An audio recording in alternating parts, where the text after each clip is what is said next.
Back here on CBS Sports HQ, delivered by Papa John's, here's a peek at the notable late games. Kentucky, Tennessee, first time these two teams are meeting as ranked opponents since 1951. In Ann Arbor, Michigan State broke their four-game losing streak in their last outing, but they've lost 7 straight games against top 5 teams. Wolverines 23-point favorites there. And the Aggies have lost 3 straight. They have not lost 4 straight games in 17 years. That's why our Jon Berger likes them to come good against Ole Miss as 2-point underdogs.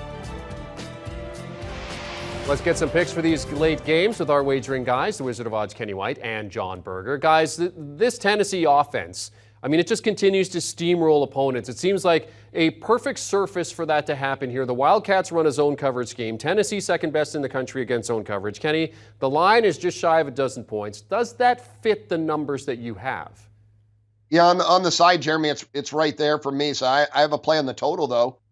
You mentioned the offenses in Tennessee. Best offense in the country, averaging 50 points a game. And the total was 61. It's up to 62 now. But we have a team who scores 50 a game in this. And that's because they play fast. Hendon Hooker's a dual threat that can stretch the field, run the football. We know how good they are. On the other side, Mark Stoops, he's known for his defense. But when his starting quarterback, Will Levis, is in the lineup, the median points per game for Kentucky this year, 31. They're scoring 31 points a game as long as Levis is healthy. He is in. Last year, final score, 45-42. Kentucky does come in revenge. They lost by 3 at home last year, John. Yeah, I'm drinking the Kool-Aid, guys, on Tennessee, and that happened, 3-4 weeks ago. I believe in this offense. I believe in Hooker. We talked about them coming into the Alabama game. He wasn't getting a lot of publicity, and now people are looking at him at the Heisman or for the Heisman race. I believe in this team. I think this one is an easier pick for me. I think Tennessee covers this number. I think you take the over. And I thought Kenny brought up a good point. You take their starting quarterback out, who's coming back, and that total average drops from 31 to 23. So you got to believe somewhere Kentucky's going to come in that 23 to 31 range.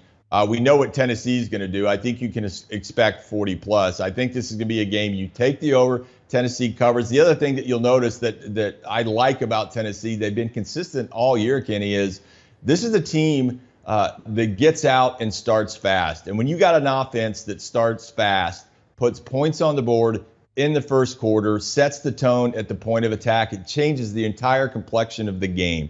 And I think you'll see that. I also think Kentucky's had some challenges protecting the quarterback. They're one of the worst teams in the conference of giving up sacks. So I think some combination of Tennessee's defense putting pressure on Kentucky. I think they averaged somewhere or scored somewhere between 23 and 31. But I think Tennessee goes out. They do what they do, start fast. Tennessee covers, take the over. Yeah, and depending on where you're looking, you can get that number at 12 or at 11.5. Tennessee off to their best start since they won the national championship back in 1998. That offense is just unbelievable. All right, in Ann Arbor, the Wolverines welcome the Spartans in their annual Big Ten meeting. The Spartans have struggled this season. Wolverines have not. But a year ago, State handed Michigan their first loss of the season. Now, Vegas has increased the line to 23 points, favoring the Wolverines. John, if you're not taking the upset, do you think the Spartans can at least get the cover? Yeah, the Michigan faithful sent me this giant bowl of crow that I've been eating for about 2 weeks now. It's awfully tasty. This is a really big bowl. If you think back to the Penn State, I just didn't think Michigan was going to be lined up and be able to shove the front four of Penn State around, and look, they did it. Michigan's on a roll.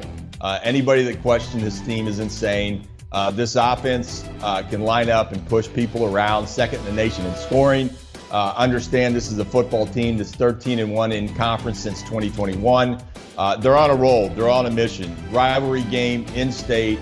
A lot of barking back and forth. I don't think Michigan lets up in this game. I have no idea, Kenny, what I'm going to get out of Michigan State. They're an anomaly to me. Can't really figure it out offensively, consistently inconsistent on the defensive side of the ball. I think Michigan covers these numbers. I think this is an easy win. But don't be surprised if Harbaugh doesn't take his foot off the gas. I think he wants to make a statement, especially in state. This team's on a roll. You got to give them credit, and they're very balanced as well. Well, this is the Derby game, over the pond. These throw the numbers out, forget about it. They're an hour apart, whatever, 2 hours. They hate each other. Biggest rivalry game, especially Michigan State. This is Michigan State's #1 game of the year. And you know what? Michigan State won last week. They won they beat Wisconsin. They're 3-4 now. They get another win today. They're 4-4. Anything can happen. And I look at strength of schedule too. Michigan State has played the 19th most difficult schedule in the country. Michigan, number 72. Number 72. They played a below average schedule so far. They've beaten up on some bad teams. They've beaten some good teams, and they are a very good team. They're an outstanding football team. But Michigan's got a quarterback in Peyton Thorne, who's an experienced quarterback. Their starter all last year. I think he's been very good this year. He's much better with Kenneth Walker III running the football, but he's still an experienced guy. I think he keeps his team in the score here. Just like Alabama playing Texas A&M. Alabama's going to run it up because they're arguing and they hate each other, and Alabama beats them by 4. A&M came to play. Michigan State is coming to play today. Well, and you just wonder what Michigan's going to do in terms of the two-headed rushing attack that they seem to have found in Blake Corum and Donnie Edwards as they put Penn State to the sword with over 400 yards rushing in that game a couple weeks ago. Michigan State, though, I mean, to your point, Kenny, it's a derby game. They've won the last 2 meetings by less than a touchdown. All right, our last stop is in College Station. Texas A&M welcomes Ole Miss. The Rebels coming off a season-low 20 points scored in last week's blowout loss to LSU. They're given points on the road here with the total at 55. Kenny, what's your play in this one? Well, we know who John likes in this game, and I'm on the same side as John. It's Texas A&M all the way today, and, John's right. This program splinters. With a loss today, they splinter. They had 2 really tough losses. The Alabama loss, losing by 4 at Bama. We saw what type of athletes A&M has. We know the recruiting class. They're all 4- and 5-star players, but they haven't been on the same page. They haven't played together, but they played really well that game. Then they had a letdown at South Carolina. They cannot have another letdown. They're finally back home after 3 straight road games. Strength of schedule, A&M, second most difficult schedule in the country. They played Mississippi, number 54. Lane Kiffin's team is off their first loss of the season. Their quarterback, Jackson Dart, last 4 games, 6 touchdown passes, just 5, and with 5 interceptions, just 16 downs, 5 INTs. So Jackson Dart has struggled, and now out on the road versus a good defense. Yeah, I made A&M 7 in this game. I think A&M's a solid play today. Yeah. We talked about it at the top of the show. A&M doesn't have an option other than to win this game. And that's it. Because if this thing's going to get really, really ugly, A&M's got arguably the top fan base in all of college football. Now you can, there's the Ohio States and the Alabamas. You can make that argument fine. It's top 5 for sure. I don't, you hear people talking around the country. I don't think A&M's fans base is going to show up, and I don't think I've ever heard in that stadium A&M boo their own team. I don't think I've ever seen it. Don't think I've ever heard it. You got a very successful fan base. You got all the money in the world, 22 recruiting class, number 1 in the nation. They just got to figure out the organizational dysfunction.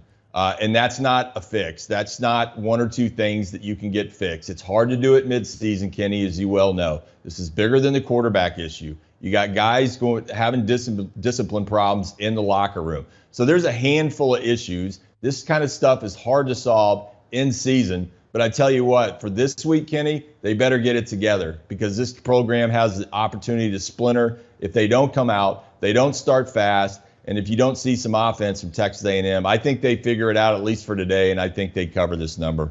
Jon Berger and the Wizard of Odds, Kenny White, giving us their late slate picks for Saturday. Thank you very much, gentlemen. Great contributions to the program, as always. Let's recap in terms of Kentucky at Tennessee. Tennessee 12-point favorites there. John likes Tennessee there. Kenny says go with the over 61. In terms of Michigan and Michigan State, John likes Michigan. Kenny likes them to cover the 23. It's a big number there for Michigan in that game. And in terms of Texas A&M and Ole Miss, both men taking Texas A&M to get back. Do you want a sports network that delivers everything that matters about the game? The highlights, the picks, the instant analysis. No yelling, no fake debates, no politics. Hit the subscribe button and never miss a moment.